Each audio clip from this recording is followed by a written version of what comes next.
Good morning, everyone. Good afternoon, good evening. I know there's a number of different time zones represented here today, so really pleased to have so many of you join us. Welcome to South Pole's Carbon Removals with Biochar webinar. My name is Teresa Lang, and I am the Senior Sourcing Manager for North America here at South Pole. So what that means is I really focus on project origination in the US and Canada. So basically, identifying project partners such as yourself, the various biochar stakeholders we have on the phone today, and helping you work through the system of carbon offset development and certification, and then to the end part, monetizing those credits. Just introducing quickly, in the interest of time, our other speakers. I'm joined by Adam Sipthorpe, my colleague, Global Sourcing Lead for Technical Removals. He is based in Amsterdam. And Hannes Etter, our Senior Project Manager and Lead for Biochar and Agricultural Land Management. We think of biochar as both a technical removal, but also there is that land management application. So that's why both of them are here today working on this project type with us. And I'm based in Los Angeles and Hannes in Zurich. So moving right along. Today's agenda. So I will spend a little bit of time introducing South Pole for those of you who do not know us, who we are, what our experience is in the carbon offset project development space.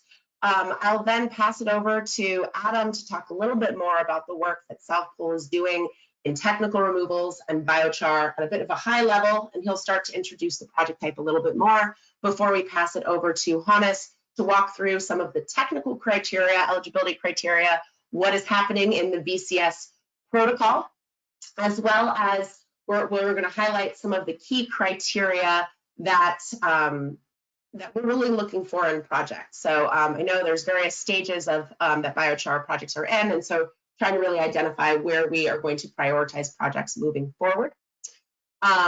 We will do a short Q&A right after that technical eligibility criteria section. We'll do about 10 minutes of Q&A then, before launching back into a brief overview of South Pole's business model and the project development process more broadly, before going back to Q&A. So if we don't have time to get into all of those questions that you submit during that first Q&A portion, we will save them for the end. So don't worry, we will hopefully answer all of your questions. But I should note that basically throughout the webinar, please write your questions to us in the question box for the webinar. And I have two colleagues, Zoe and Mason, who will be helping us take a look at those questions and make sure we're getting them organized and answering all of them for you. So with that, launching into a little bit about South Pole. So South Pole was founded back in 2006. We are a profit for purpose company, also a B Corp in the United States. We think of ourselves as a full service climate solutions provider. We got our start as a carbon project development, carbon offset project developer, and that continues to really be our bread and butter, but we now do much more than that as well. Obviously today we're going to focus a little bit more on our carbon offset development piece, but just to note, we have over 600 employees and growing across 23 different offices around the world. We really do like to think that we have a global impact, as you can see with the various time zones and regions represented today, but also a really local approach. So definitely folks on the ground in each of those various countries in which we're working, really trying to make sure that project development considerations consider all of the local context. As I mentioned, we do have a full service offering, so we do work anywhere from renewable energy strategy to corporate footprinting and targets to agricultural value chain interventions.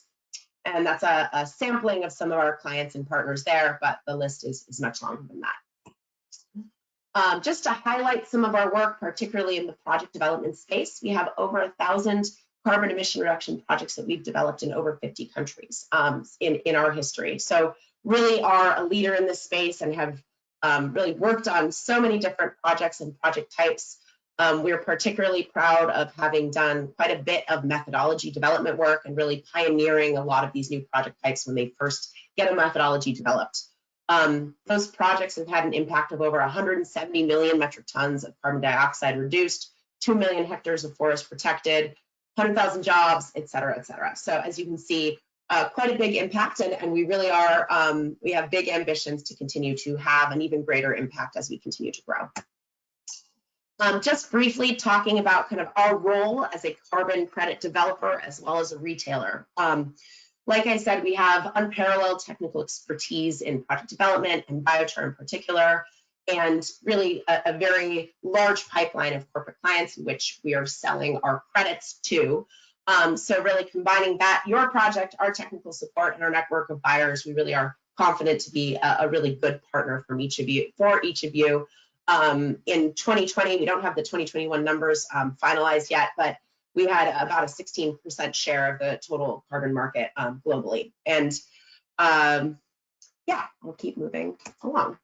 So with that, I'll actually pass it over to Adam to talk a little bit more about our work in technical removals thus far as a leader in this space, as well as biochar. So Adam, why don't you take it away?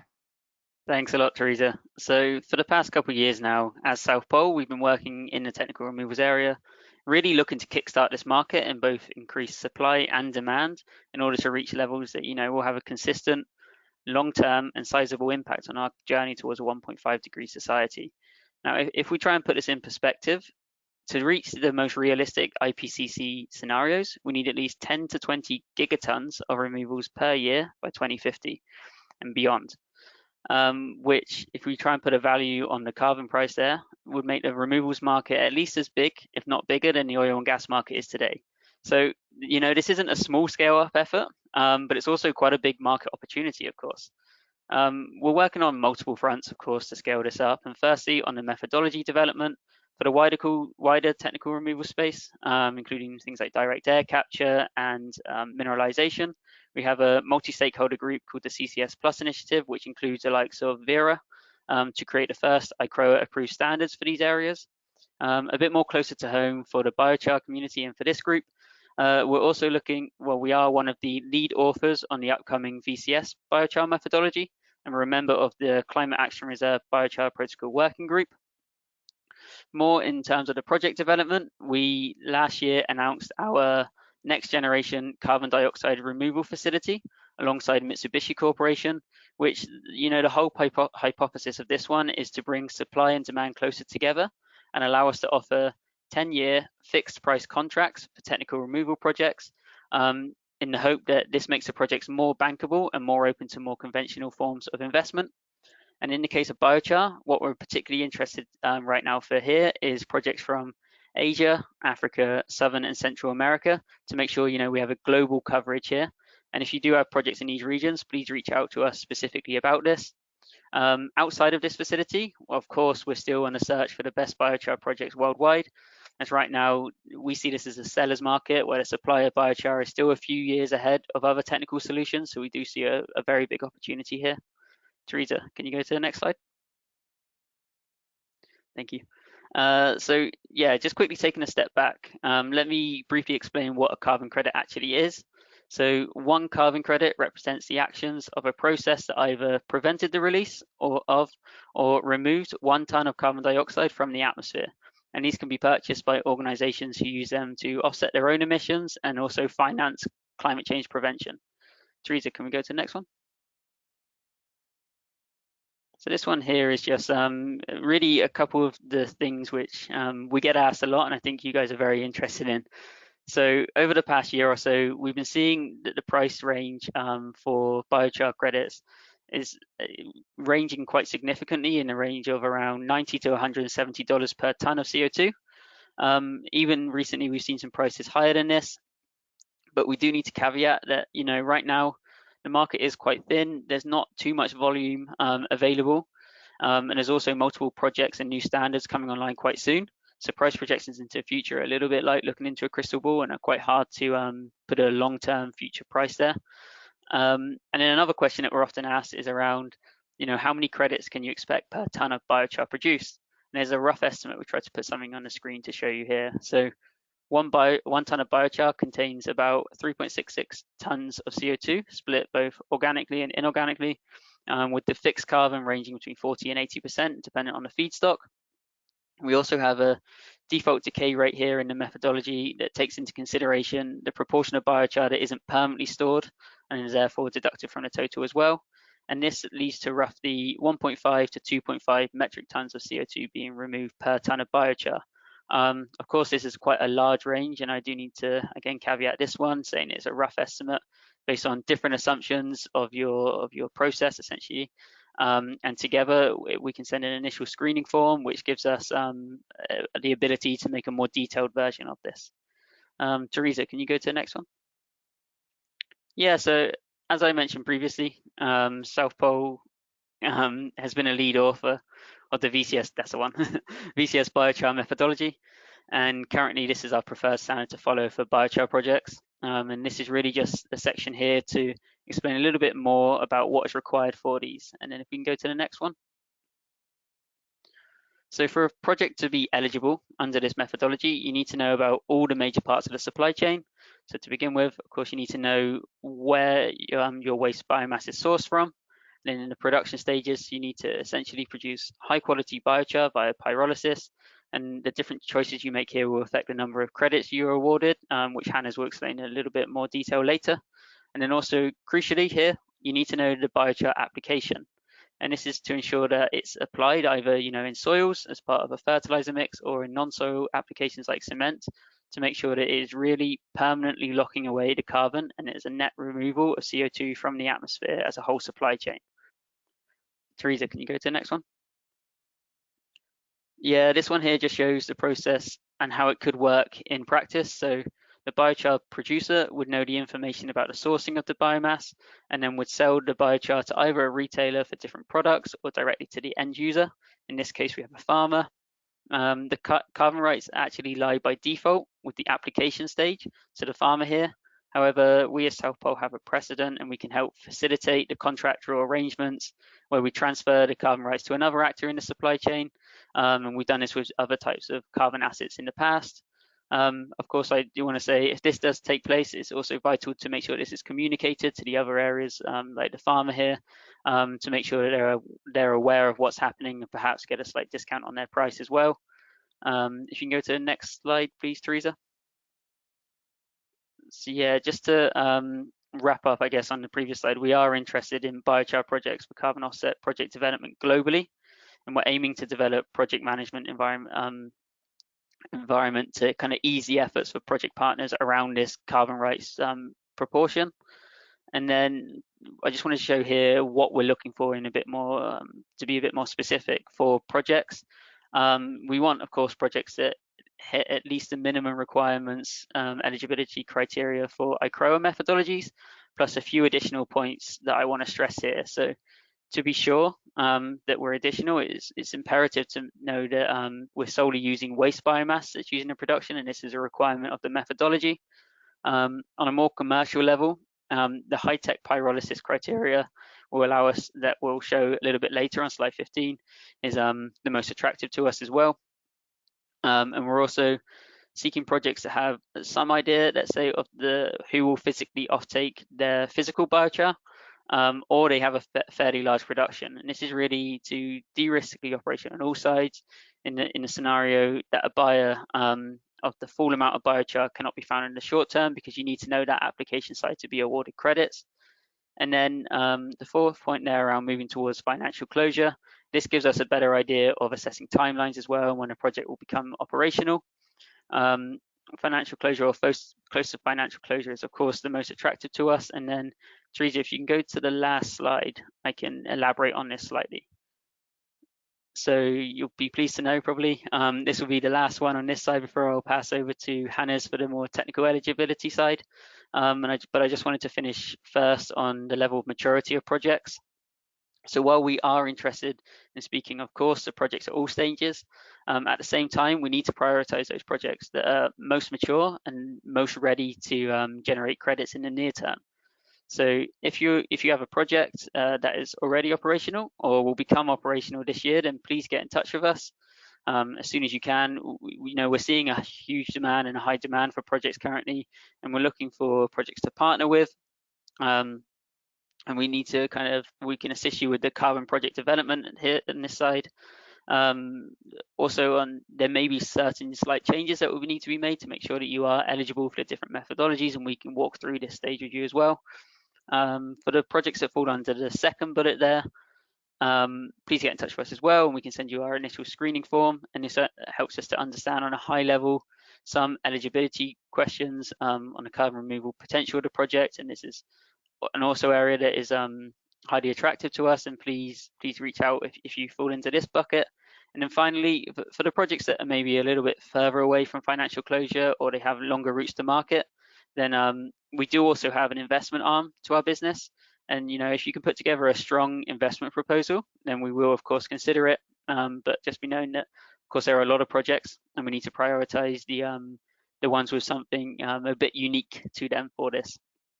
And then finally, I just want to say here that this is our current thinking. This is a very rapidly evolving market. So if you feel like we've unfairly excluded your project with these criteria, then please reach out to us, and we'd still, of course, love to discuss your specific situation. And then with that, I'll pass over to you, Hannes, for the technical section.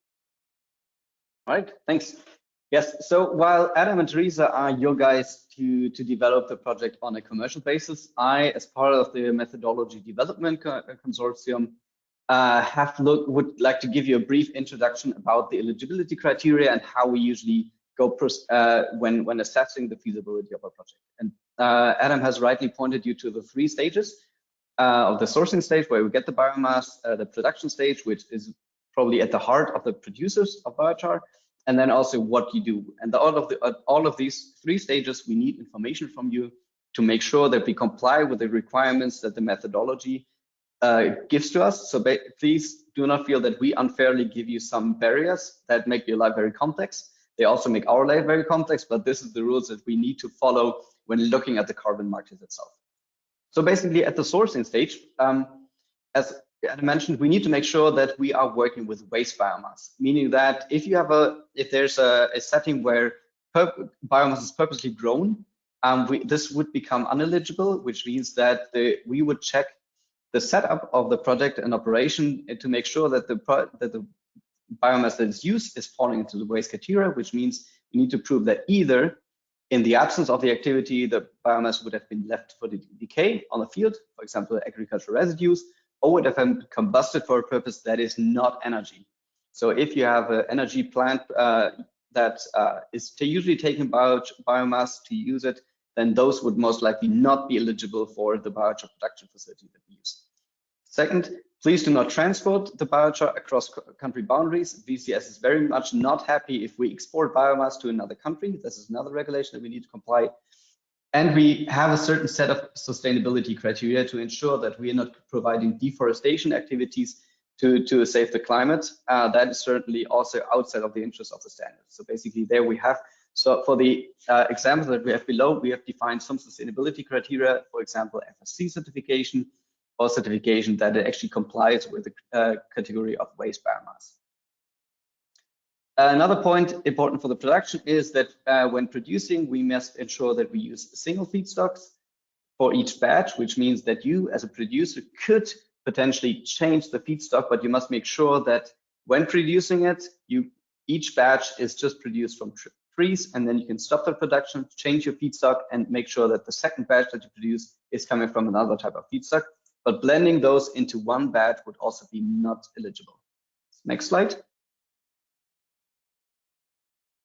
Okay, so proceeding to the second stage, so the production of the biomass and how our criteria are structured there. So basically, we are looking at a setting where biomass is produced in a more industrialized setting, which we framed in the methodology as the high technology pyrolysis process. In order to quantify or qualify your production facility as high technology, we have looked at current industrial standards, and the standards that are currently enshrined in the methodology are those 4 bullets that you see here. First of all, we need to know the production temperature for the biochar production, because that determines the stability. For example, if you put biochar, which is produced at very low temperature, into the soil, it has a higher degradation impact than those which are produced somewhere around 400 to 600 degrees of Celsius. Second, a sustainability criteria that has been implemented, for example, from the European Biochar Consortium certificate, is that the energy that you produce must be reused, either to dry feedstocks or to also fire up the pyrolysis and keep it going. But basically, you must ensure and document that 70% of the waste biomass is somehow reused. Third of all, we don't want to pollute the climate or mess up the climate by producing something that should save it, which basically means we need to make sure that the pyrolytic gases which are produced during the pyrolysis are being captured, recovered, and or burned, but at least do not lead to additional emissions. And fourth point is that further pollution controls exist and are compliant with the existing regulatory framework that you have in the country. You see on the right side some points which we consider eligible under the current methodology, which is only the biochar. So even though they're byproducts which potentially can lead to a climate benefit, for example, using biogas, which you can use, the current methodology allows us to produce a sink certificate, which meaning we credit the carbon that you make stable in the biochar and subsequently apply at the application stage, which basically then also translate into some requirements that we give in the whole project setup in terms of what actually happens with the biomass. Maybe Teresa, next slide. All right, so third stage is basically the biochar application. And we have two options different in the methodology, which indicate to us what we can actually do with the biochar. First of all, it is important that the current VCS methodology requires not only to document how biochar is produced, but actually what happens to that. We don't want to produce biochar, calculated or accredited as a carbon sink, and then subsequently burn it and re-release all the carbon to the atmosphere, which basically means we need to track what happens to the biochar. There are two use cases, which either means we can put it into soils as an agricultural application, or we can use it in other products such as concrete or asphalt, as long as we can ensure that there's a long-term carbon storage, which is defined by 100 years. In every case that we see here, be it if you put biochar into the soil or if you put it into an end product, it's crucial that we need to document where the biochar is ending up. In the case of agricultural application, that would be the field where the biochar is put into the field, so we can be sure that this is where the sink is actually produced. So the carbon would be put into the soil, and we can document that on the field A or B or C, we have created a carbon sink and this biochar is safely included into the soil. Or if you put it into asphalt and concrete or ready-made products, that would mean we can document if you deliver it to the mixing facility where it's put into the concrete, or where it's put into the asphalt mix, then we can use this as the final end stage. Next stage. So basically, to make sure that we can use and accredit the sink, first of all, we must make sure that the biochar is being used within 1 year of its production. This serves as a de-risking factor, so we can make sure that the biochar is not put somewhere and has a risk of ending up in a less permanent stage, but basically is being used within a close time frame. If it's used as a soil amendment, we must make sure that it's being used properly, which basically means within an agricultural system and not put in, for example, into wetlands. By using it in soil, we must make sure further that we're using biomass that is actually be eligible to put into soil.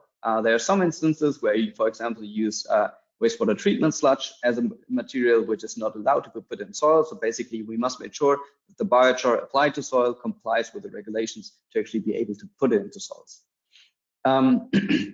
Further, as I mentioned before, if you put it into soil, you must know where the place is so we can be sure that we can credit it there. Second point is the non-soil application. We are relatively open considering what kind of non-soil applications we go for, as long as we can ensure A, that the product that we apply it to has a 100-year time frame in terms of permanence. So if you include it into, there are new innovations to put it into package materials, which usually are used one time and that further on then discarded. Those would not qualify as a long-term solution, but basically anything where we can prove through a life cycle assessment, for example, that the lifetime of the said product is 100 years or above, that would be an eligible end use. For non-soil applications, something that would be interesting for some of those cases is the stability. We know that if, for example, if we put biochar into soil, some of the carbon would degrade over time, and this we need to factor in as a degradation factor. Now, if some of the non-soil applications might be a bit more stable, so if you put it into concrete, most likely the carbon will remain enshrined in the concrete or in the asphalt and not further degrade. However, at the moment, we need to prove this on a case by case because we couldn't find any thorough scientific documentation that proves that point, which translates into, if we set it up, if you put your biochar into a non-soil application and you can prove that it maintains there long term through life cycle assessments, again, scientific literature, case specific, we do not make a deduction which accounts to approximately 10 to 20% of increased credits. If you cannot provide that information because the science is not there yet, that is not a barrier. It just means that we need to implement a deduction, which is somewhere around 10%. Next slide. Basically, how does that translate to you, and what do you need to do as a producer for biochar? We need to make sure that we can issue credits. Subsequently, we have something that we call the monitoring and reporting interval, which means that every year or in a given time frame, we need to receive documentation that proves all of the points that I mentioned before are thoroughly documented and can be provided to a third party which makes sure that we are not coming up with things, but basically we have a credible solution to the climate issue. And basically for that, in order to issue those credits and subsequently sell them and reimburse you for that, we need the documentation of the input materials, as I said, because that refers to the use and eligibility of the biomass use. We need to make sure how much energy you use. For example, if you use external energy from diesel generators, this would be an emission that we need to credit again against your removals. And further, we need to check that the eligibility criteria, for example, the energy recovery or reutilization is also thoroughly implemented. And this would be, for example, through a technical overview about the system of the unit. Some of these are actually covered in relevant certificates. So for example, the EBC certificate also is very useful in terms of complying with those requirements because a lot of those aspects are already covered there. So this is another point where some of the previous mentioned points can be provided with the respective certificates as mentioned here. Naturally, we need to know how much biochar is actually produced because that's the foundation for us to credit a removal. If something is lost in terms of biochar, so you have fire in your warehouse or something is not applied to respective eligible end use, we need to deduct this. So amount of biochar loss is also something that we need. In order to know and understand how much carbon is actually in your biomass, but also other standards such as EBC require that you do repeatedly lab analysis of the organic carbon content of the biochar, which I understand is an industry standard anyways, because you want to know, and also your appliers or your customers for the biochar that buy it want to know how much carbon is there. Further, it would be good to know for us also to figure out the nuances and product setup, what the age and lifetime expectancy of the machinery is, and further understand the economic case to also make you a convincing offer in terms of how we can structure the emission reduction purchase agreement that my colleagues are very happy to provide you with. And further, I have stressed it before, but I think it's very crucial for us to know that if it's applied somewhere in the end use, we need to know where that is. We can provide you with some supporting solutions for that, but ultimately it is quite crucial that there is at least somehow a relationship management between where the biochar is produced and where it's applied. I know there was a lot to digest, so before jumping into further commercial discussions and giving experts here, I think we have reserved a bit of time for a Q&A session on those very technical points. I already apologize now that probably we will not be able to respond to most of them, but we will if you send your questions in, and promise we are there for you as a project developer that can help you to guide the questions.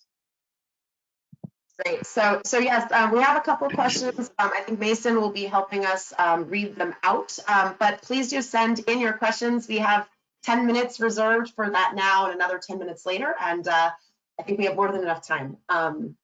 So Mason, why don't you go ahead? Yeah, so this is regarding urban wood waste. It basically just asks, is wood waste from city and municipalities approved as feedstocks? Come again, sorry, I didn't understand which kind of waste? Wood waste from cities and municipalities. Yes, So it is included, and actually it would have usually the highest carbon content, so that would be feasible. We need to make sure that we are not stealing away that material from an incineration pathway. So if the wood waste is usually then geared towards a household that is using it for energy, we need to figure out that on a more specific case, but generally the material is allowed, especially if it's waste from urban and green cutting. That is usually a very eligible feedstock.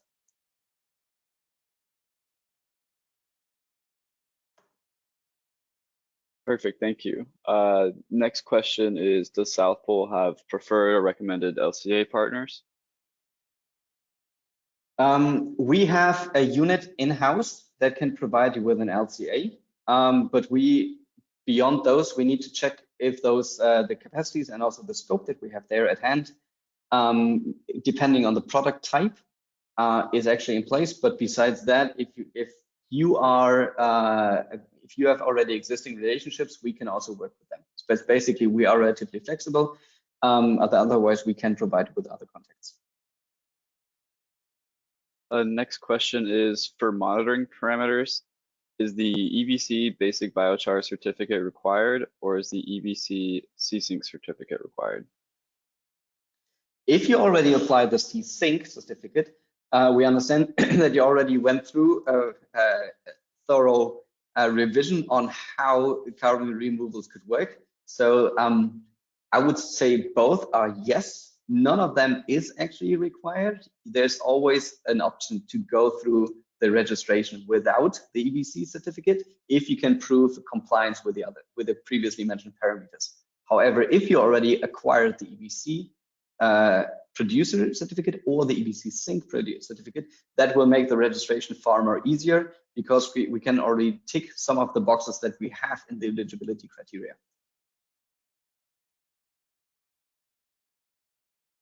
Next question is, how often do the lab characterization of the biochar need to be done? Every year? We have a minimum of 1 year.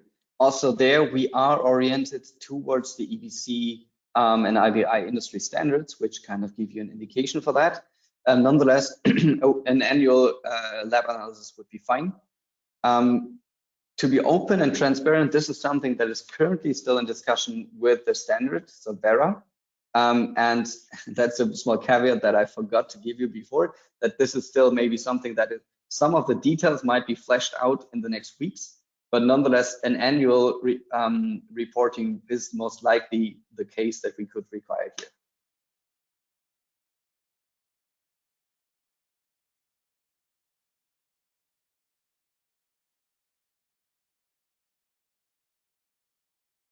What specifications have you found are best for the soil when adding biochar for agricultural purposes? Frankly speaking, we are not the persons or the experts to guide you on the actual activity that you undertake. So our job mainly is to provide you guidance on how you set up the carbon angle of that project and what is actually being implemented then, or what is the concrete activity, how you utilize. We want to remain open and flexible to that.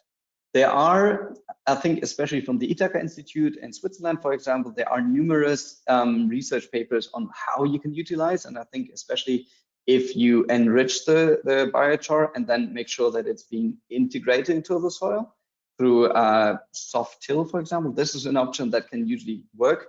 But as I said, our priority here would be to stay away and not guide how you apply the biochar, but basically make sure that the way that you utilize the biochar is eligible or not.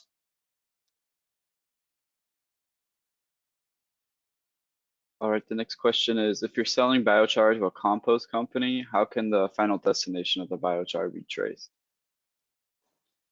This is specifically one of the points that are going to be the challenging part. We are currently working on a solution that is that is based on a thorough analysis and tracing within the value chain. There are solutions out there, and I think it depends a bit on the setup that you have. And our interest basically is aligned with you as a project partner to make sure that we can track this. I think if you look at other service providers, which for example use QR codes, or other web-based interfaces that can connect the application stage to the actual production per unit, so per produced biochar. I think there we have some solutions at hand which we'd like to roll out. But basically, this is where we do not want to use a one-type-fits-all solution, because usually those solutions do not fit all the projects at hand. And it rather makes sense that we jointly co-develop something that we can then apply in the respective case. But it's true, and I think that is one of the key points that we need to make sure and become clear, that if the biochar is integrated into compost product, we need to make sure that it's thoroughly tracked throughout the value chain until the end use.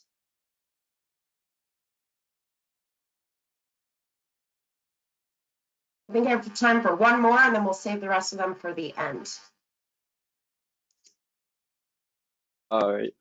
If an entity is using biochar for soil amendment, can they also do biochar projects, or does it have to be accounted from the production site? So I think that's a good point to make clear again, and I think Adam pointed that out correctly in the slide where you had the 3 stages. So the production stage, the sourcing stage, the production stage, and the farmer stage. If the company is using biochar as a soil amendment, usually the right for the carbon rights would rely with the application, because in the methodology, the activity that we look at is the application. So basically, how we envision the setup is usually that the appliers of the biochar should be able to procure the biochar at a reduced price, and by receiving the biochar at a reduced price, they would thereby hand over the carbon rights to the producer in order to so that the producer becomes in a position, or gets into a position, to offer said product to a lower price.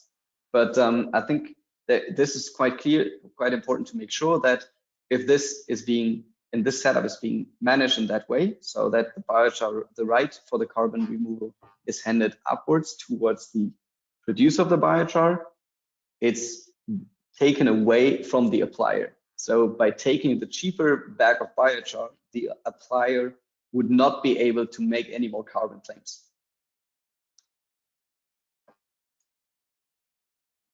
Great, thank you, Hannes. So like I said, we will have some time at the end for more questions. Definitely keep them coming in. We have quite a few that we haven't gotten to yet, but I do think we'll have time to make sure we get to them momentarily.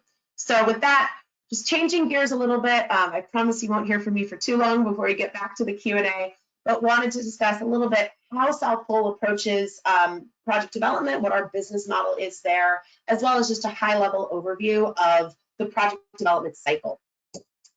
So a bit about our business model first. So South Pole basically has an at-risk business model. We focus on making it easier for you as the project partner, biochar producer, et cetera, to get these credits to market. So basically the way that works is we cover the cost up front of product certification and our time doing this work with you. Basically, we take information from you, we process, analyze that information, make sure you're aware of all of the various eligibility requirements, et cetera, and help you go through the process of achieving certification of the project and ultimately those carbon credits. So like I said, it's really key for this to be a give and take relationship where the project partner is providing support with data about your project, biochar end uses, et cetera, all of those eligibility criteria and monitoring parameters Hannes was mentioning. Basically, we get to the point where we hopefully have a successfully registered biochar project with issued credits. We only then make our money back once we help you sell the credits. So like I said before, we have a large pipeline of corporate buyers who are interested in buying carbon credits from a range of project activities, one of them being biochar. And basically we sell, our salespeople sell those into the market, and we only get paid and make our money back when that credit sells, and we get a sales commission, usually a percentage on the final sale. At that point, you get paid for your credits, we take our commission, and if there are other partners, so for example, if there's a situation where you're the producer, but you're offering some sort of rebate or money back to the farmer who's applying it, you know, if you need to distribute revenues at that point, that's how that would work. So again, up front, there's no cost to you except going through processes like getting that EBC or IBI certification, et cetera. Oops, moving to the next slide. It's very good with everyone else's, but not my own.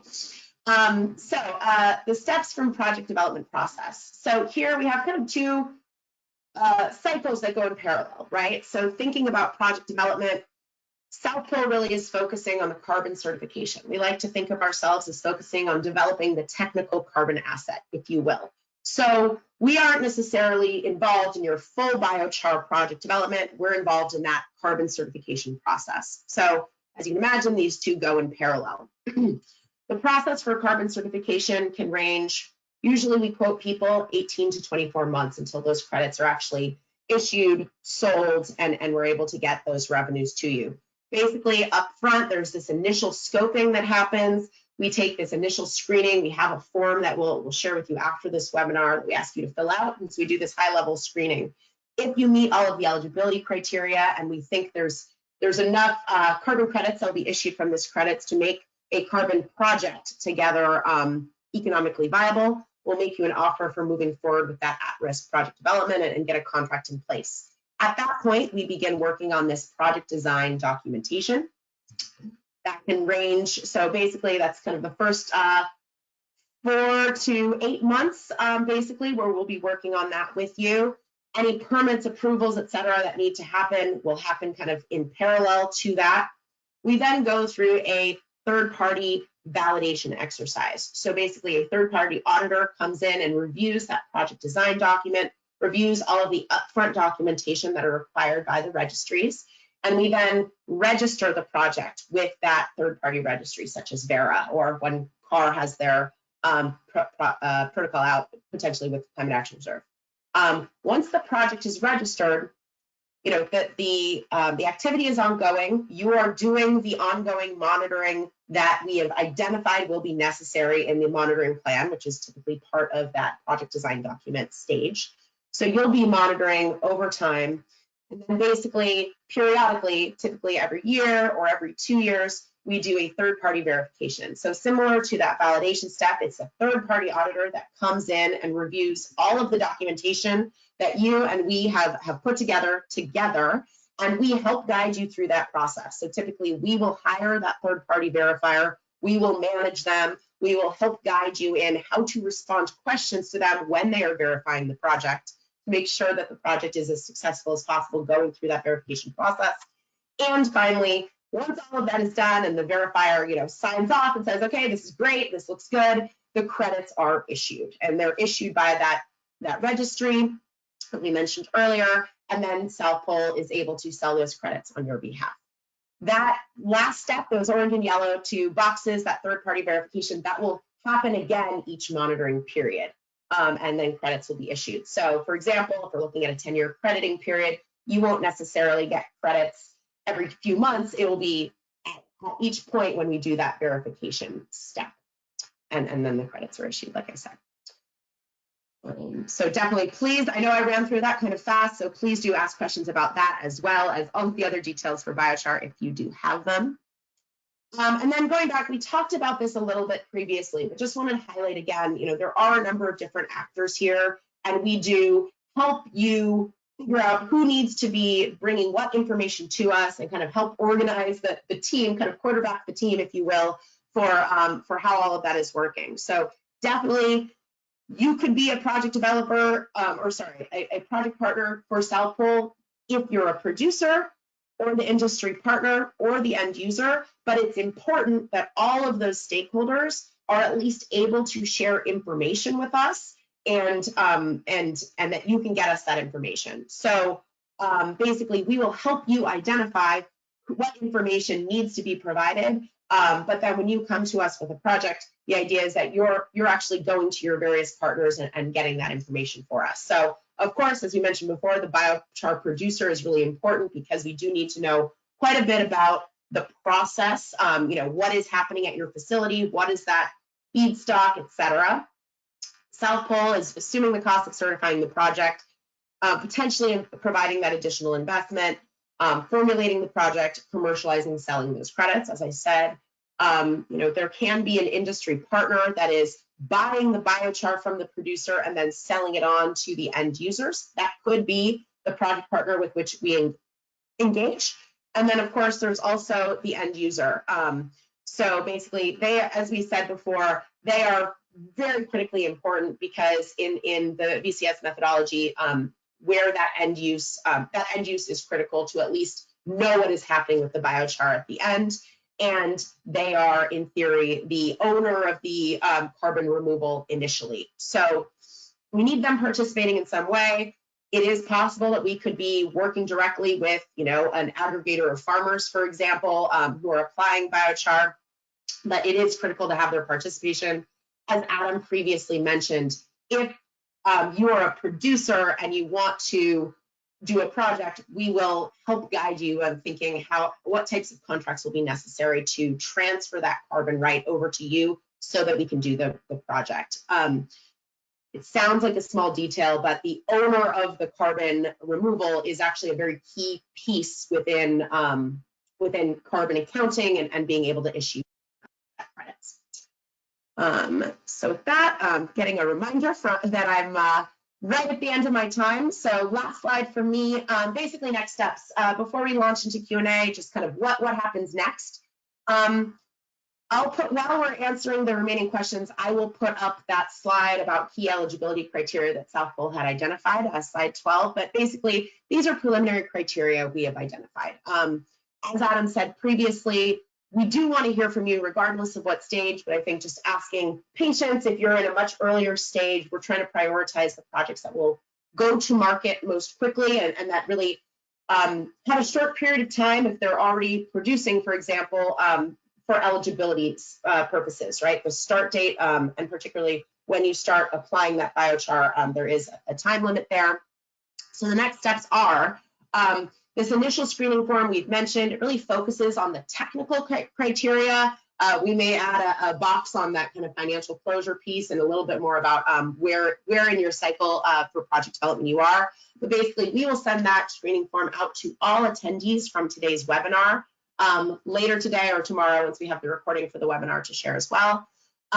If your project meets all of this criteria that we're looking for, and also the technical potential is there based on the screening form, please get that back to us and we will contact you to set up a call to discuss further how to move forward to next steps. If you feel like you're close to qualifying but maybe don't quite hit all of the boxes, or need some guidance on moving forward in some of the next steps, we also do want to talk to you, but we might prioritize you slightly after that first round of projects that are ready to move forward in the near term.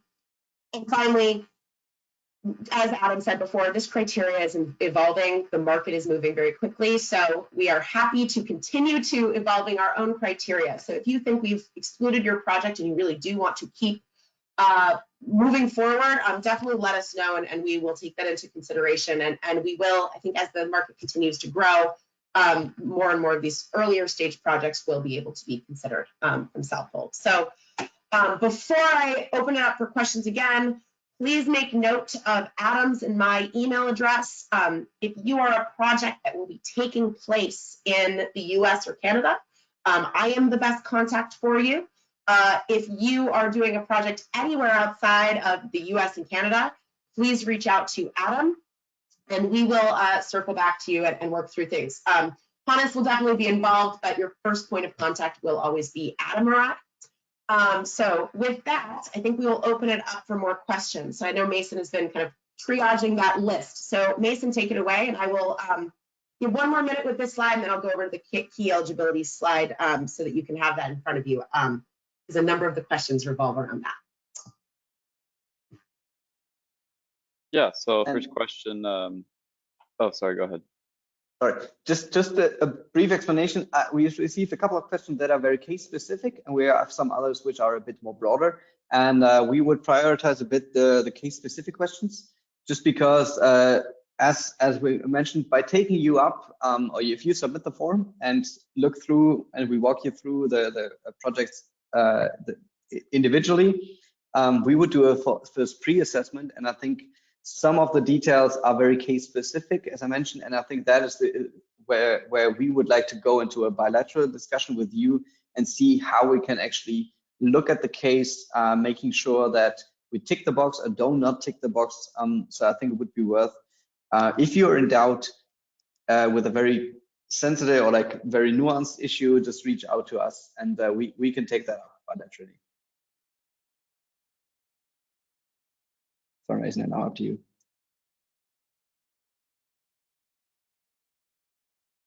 Yeah, so can an EBC production certificate be obtained for a facility whose construction is not complete? Knowing some of the requirements from EBC, that might be a bit complicated because you need to submit evidence of, for example, the energy reclaiming. So I think this would be challenging, although not impossible. However, I think what would be kind of interesting to see there is, if you're in the early stage of the project, is also figuring out how the surrounding setup looks like. I think a lot of from the construction plans, and knowing that some of the producers have already predefined units that they're rolling out, I think we can obtain a lot of the eligibility criteria from those. But as I mentioned, we can, or as we said, we are not only looking at one specific production unit, but we're actually looking at the full production environment. And so I think often what we found is that the production unit eligibility is not the major concern, but basically the surrounding of sourcing and applying the biomass is often the more constraining point. So I think we'd encourage you still to reach out in an early stage so we can do an assessment, but keeping in mind that we need to look at the full chain of the biomass to biochar. But basically, if you feel like that your unit is compliant with the requirements that we've outlined, and we can also provide you with a wider EBC criteria and the revision process there, that would be possible. But another caveat here, we are not an EBC certifier. So what we would use the EBC certification once it's obtained to make sure to display that the eligibility under the BCS standard. But those are two distinguished standards. While the first one, the EBC one, is an industry standard that looks at your facility and make sure that it ticks the boxes for the industry norms. We make sure that your project and the overall setup fulfills all the needs and requirements to become an eligible carbon development project. So I think it's important to distinguish those two roles, which also are a bit reflected in the auditors that you would join and such. Great, thank you, Hannes. I'm just going to jump in with two myself. So one person asked, you probably already mentioned this, but will the slides and recording be available? Yes, we will send those out after the webinar. I'm happy to share those with you along with that, that screening form we mentioned. And another one that came in was asking a little bit more about the project development process. So can you explain a bit more the difference between the third-party validator and the third-party verifier? Typically, this could be the same organization. Verifiers or validators, auditors, as they're also called, basically companies focus specifically on auditing projects such as carbon projects. And basically, South Pole has good relationships with a number of them. And we would go out and find one that is suitable for verifying or validating a biochar project, hire them and manage that process with them. So something that you don't really need to worry about in terms of the auditing the carbon project themselves. It's kind of one of the benefits of working with us, that we can help choose that, that company for you. And that's kind of one of the costs that we can wrap up into the cost that we cover, or sometimes we do kind of change the offer so that if you want to pay for that directly yourself, we can do that as well. So those are two from me. Back over to Mason, and I think we have 3 or 4 minutes left for a few more questions. Yeah, so this person asked if using biochar in mining haul roads would count as, would meet the 100-year permanence criteria.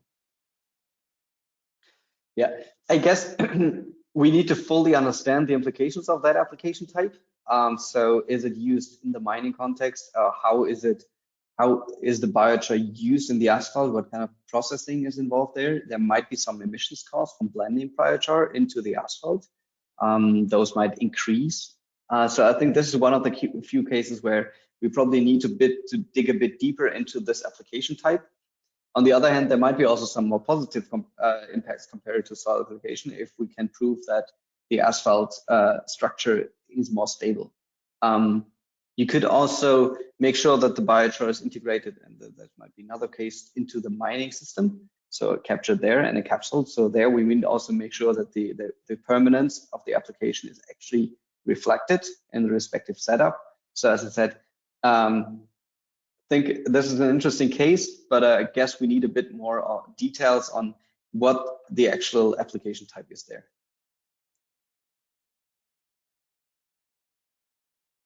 All right, next question is, what are the general criteria for South Pole to invest in a project? And do you fund projects as an equity partner or with debt? I can jump in Go ahead. there. Sure. So our investment arm is fairly new to South Pole. It only came about officially last year, and I would say that we're still very flexible in how we operate there. Typically, we invest in the projects and not in the company. But it really will depend on the situation for that. I think what would the criteria be is very similar to traditional investment. We need to see a typical kind of IRR, and how are we going to essentially get a return on our investment in this situation. But we understand that this market is evolving rapidly, and a little bit of an extra kind of cash at the start is very important for a lot of projects. So get in contact, let us know a bit about your specific case, and then we can take it from there, I would suggest. Great, thank you, Adam. And with that, we are at the top of the hour. So if we didn't get to your question, we will follow up directly to answer that. Please bear with us. It may be this week, or it might be sometime next week. But thank you to everyone who joined today. We really appreciate it. We really appreciate your interest in working with South Pole potentially on your project. And we look forward to hearing more about your projects and working with you moving forward. So with that, we are going to wrap up the webinar, and everyone have a wonderful day or evening, depending on where you are in the world. Thank you so much. Thanks, everyone. Bye-bye.